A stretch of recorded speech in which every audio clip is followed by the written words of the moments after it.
Hi friends, ഇന്ന് നമ്മൾ discuss ചെയ്യുന്നത് റവന്യൂ റിയലൈസേഷൻ കൺസെപ്റ്റ് ആണ്. It is also called revenue recognition concept. ഈ ഒരു പ്രിൻസിപ്പിൾ പറയുന്നത് it is state that revenue should be recorded or recognised in the books only when it is earned, not when cash is received. അതായത് books of അക്കൗണ്ട്സിൽ നമ്മൾ revenue record ചെയ്യേണ്ടത് actually അത് എപ്പോഴാണോ earn ചെയ്യുന്നത് ആ ടൈമിലാണ്, അല്ലാതെ ക്യാഷ് നമുക്ക് എപ്പോഴാണോ കിട്ടിയത് അതിന്റെ ബേസിലല്ല.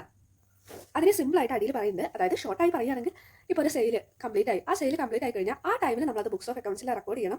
അല്ലാതെ അതിന്റെ മുന്നേ ക്യാഷ് കിട്ടിയോ അത് കഴിഞ്ഞ് ക്യാഷ് കിട്ടിയോ എന്നുള്ളത് അവിടെ കൺസിഡർ ചെയ്യേണ്ട. ഏത് പോയിന്റിലാണോ നമുക്ക് റവന്യൂ ഏൺ ആവുന്നത് ആക്ച്വലി ആ ടൈമിൽ നമ്മൾ ബുക്സ് ഓഫ് അക്കൗണ്ട്സിൽ റെക്കോർഡ് ചെയ്യണം. അതാണ് ഇതിൽ പറയുന്നത്. Revenue is recognised when seller complete the work or deliver goods or service.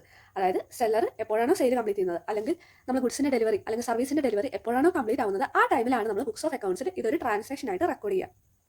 അല്ലാതെ receiving cash earlier or later does not affect the recognition. അതായത് ക്യാഷ് അതിന്റെ മുന്നേ കിട്ടിയോ അതിനുശേഷം കിട്ടിയോ എന്നുള്ളത് ഇവിടെ കൺസിഡർ ചെയ്യേണ്ട. ഇതിന്റെ ബെനിഫിറ്റ് എന്താണെന്ന് ചോദിച്ചു കഴിഞ്ഞാൽ show the correct profit for A period. ഒരു പീരീഡിക്ക് വേണ്ട കറക്റ്റ് പ്രോഫിറ്റ് അപ്പോൾ അനലൈസ് ചെയ്യാൻ പറ്റും.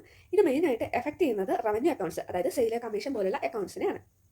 പിന്നെ ഇതിനൊരു എക്സാമ്പിൾ ആണ് തന്നിട്ടുള്ളത്. ഏത് പറയുന്ന ഒരാൾ ഒരു കസ്റ്റമർക്ക് 10,000 രൂപയുടെ ഗുഡ്സ് കൊടുക്കുകയാണ്, പക്ഷേ കസ്റ്റമർ 30 ദിവസം കഴിഞ്ഞിട്ടാണ് അതിന്റെ പേയ്മെന്റ് നടത്തുക.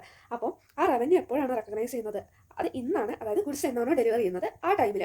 അല്ലാതെ 30 ദിവസം കഴിഞ്ഞ് ക്യാഷ് കിട്ടുമ്പോഴല്ല നമ്മളത് ബുക്സ് ഓഫ് അക്കൗണ്ട്സിൽ റെക്കോർഡ് ചെയ്യേണ്ടത്. ഇന്ന് നമ്മൾ ഗുഡ്സ് ഡെലിവറി ചെയ്തോ അപ്പോൾ ഇന്ന് തന്നെ അത് ബുക്സ് ഓഫ് അക്കൗണ്ട്സിൽ റെക്കോർഡ് ചെയ്യണം. താങ്ക്